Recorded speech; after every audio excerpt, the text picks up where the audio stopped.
Hello guys! Welcome to TDSI Oil and Commodities. Ngayong araw, ang ating pong graduate ay graduate na rin po sa ating ibang mga courses. Actually, ito na po ang panglima niyang courses na gagraduatean. Di ko na po papatagalin pa. Here's Sir Jan Matthew Ang from QC. Hi, Sir Jan! Hello po. Good evening. Yan. Oh, Sir Jan, congratulations po ulit once again. Finally, pang fifth course nyo na po ito na nag-graduatean ngayon. So, can you please introduce yourself, sir, for those na hindi nakapanood ng mga previous interview nyo sa mga previous courses na nag-graduatean nyo? Yes po. I am John Matthew Ang, civil engineer by profession, based here in the Philippines. So, for you, Sir Jan, what is oil and commodities at ano-ano yung mga tinitrain mo? Here in oil commodities, we trade energy and agricultural products. So, samples of energy are crude oils, gasoline, natural gas. While agricultural products are coffee, soybeans, wheat, and many more. So, throughout my training journey here, halos lahat na I've traded at least one of them. No? Halos lahat sila. At ang mga mas liquid ang behavior. Oh. So lahat, sir, na-try mo nang pasukin or na-try mo nang i-trade. Forex, Yeah. crypto, precious metals, and masterclass. So for you, mas madali ba o mas mahirap mag-trade sa oil and commodities compare sa mga currency pair at sa precious metals? For me, mas mahirap sa oil eh. Due to the method of eliminating mga time frames. Medyo na-rattle and disoriented rin ako along the way. So, nakatodo bantay ako dito for really long hours daily. Regardless with or without positions. Ang Talagang nature tinutukan kasi, mo siya? yeah. Nakatutok ako. With or without holding any positions. Ang nature kasi ng galawan dito, parang crypto din minsan. Wherein one moment ay matumal, then next thing you know, biglang humahataw na out of nowhere. And may even suddenly reverse after a short while. Yun yung mga observations and experiences ko rito sa oil. So ano naman, sir, yung favorite na oil and commodities na tinitrade mo at bakit? None of the above eh. Because,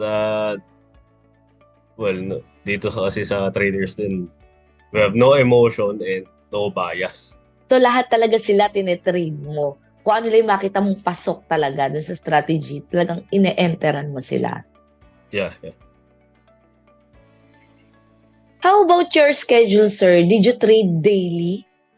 Or what time ka po lagi nagtitrade?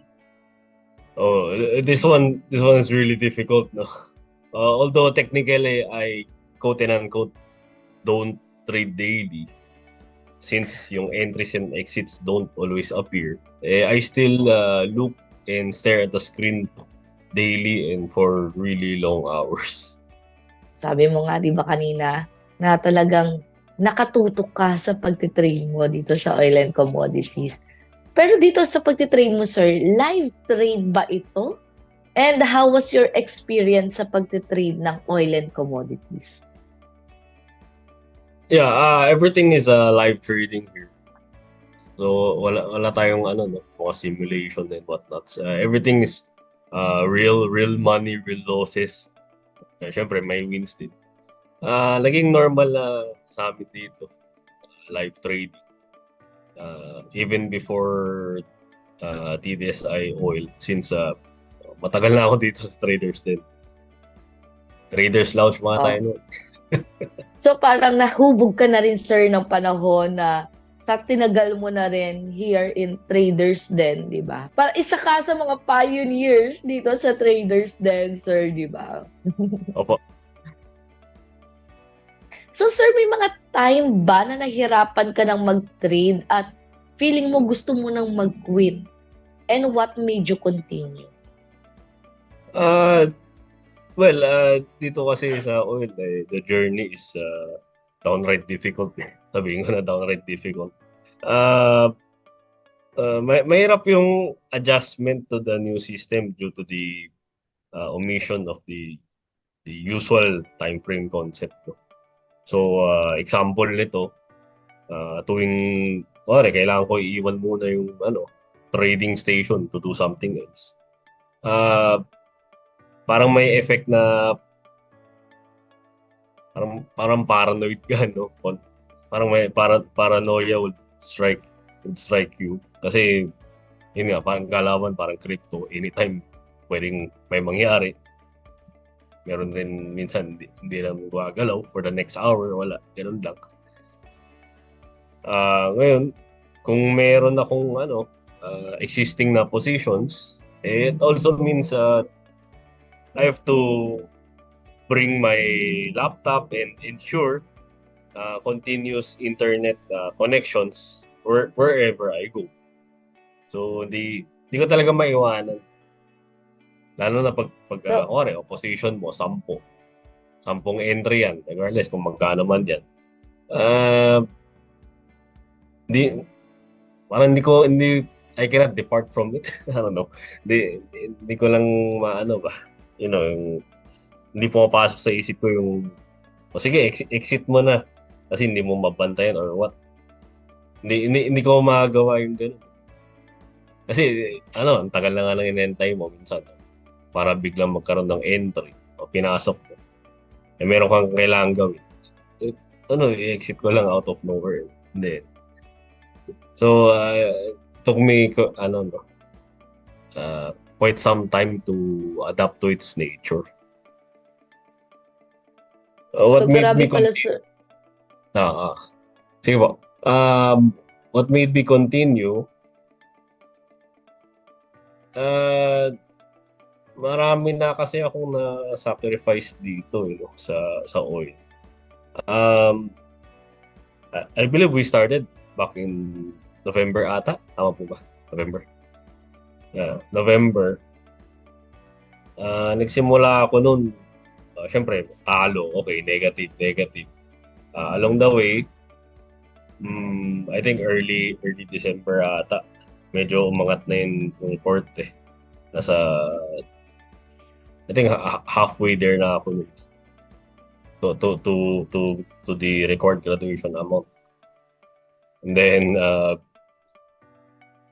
towards I think middle December ata, mga ganyan. Nasa 260 something na ata yung ko dun. Net gain. Alit. Net gain. Yeah. So konti na lang graduation na. So yung second half ng December, ayun ang panahon ng yan eh. Party, holiday, everybody nag-enjoy, happy. Na-sacrifice ko, marami akong sinacrifice doon. I stayed up all night, kahit na pa-party na lahat. Dala-dala ko pa rin computer eh. Parang weird nga, di ba? Oh. Lahat sila nag-e-enjoy, tapos ikaw nagtitrade ka pa din, ganon. Yeah. Nasa nga kami doon, bye-bye yung mga happy. Marami kasing happenings regardless sa resort, sa bar, or whatever. Andun lang ako, nakaupo, by computer, naka-continuous internet, tapos from time to time, natingin sa screen, parang medyo weird. But yeah, konti lang talaga tulog ko nun. Kasi nakatutok na ako dito. Tapos yung pagpalo ng, I think, around second half of December to early January. Yung 260 something na all-time gain ko naubos yun. Sunod na talo. Talaga naubos. Yung graduation dream ko parang nawala lang, parang bula, parang ganoon. Kasi sunod-sunod na linggo, talo, talo, talo. Upos. I think negative $3 na lang ata na ano doon nung pagtingin ko doon sa uh, whole history, no. And then yun nga, yung araw ko ng graduation, meron akong ano doon, na enter na trade doon na kumbaga nag-leap sa akin from -3 all the way to graduation amount na. Kaya okay, sige. Send na natin ano, all history game, tapos tulog na ako. Pakatulog na ako. Y- Na malaking Yan game talaga ang, kahawa. yan talaga ang isang proof na once na nagbigay si Market, talagang napaka-generous niya. Iko-cover niya lahat, even yung mga losses mo. Yeah. Oh. So speaking dun sir, sa graduate dream mo, di ba? At ngayon nga, nag-graduate ka na. Magkano, sir, yung kinita mo at ano yung ginawa mo dun sa profit mo? On the day of my graduation, I earned $359.88. So, I got myself a graduation cap. Ito. Official merch traders din. While the rest of the amount will be transferred sa ibang port bilang added capital. Oh.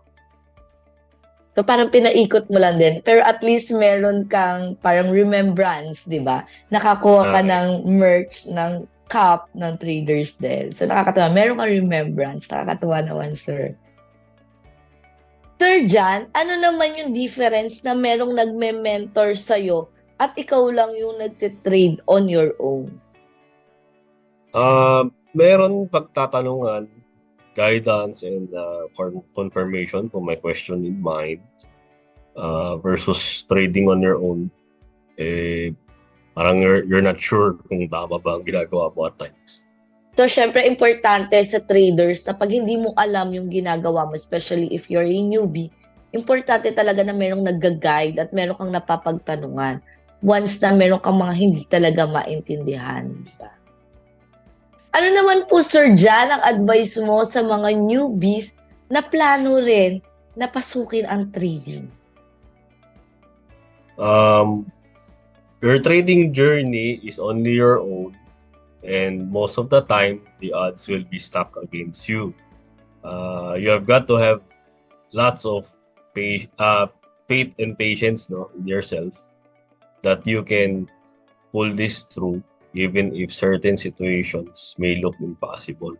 So, thank you so much once again, Sir Jan. Imagine, 5 courses na in-enrollan mo at 5 na yon na pag-graduatean mo. Nakaka-proud naman po talaga.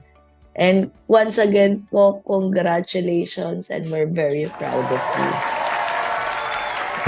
Thank you po.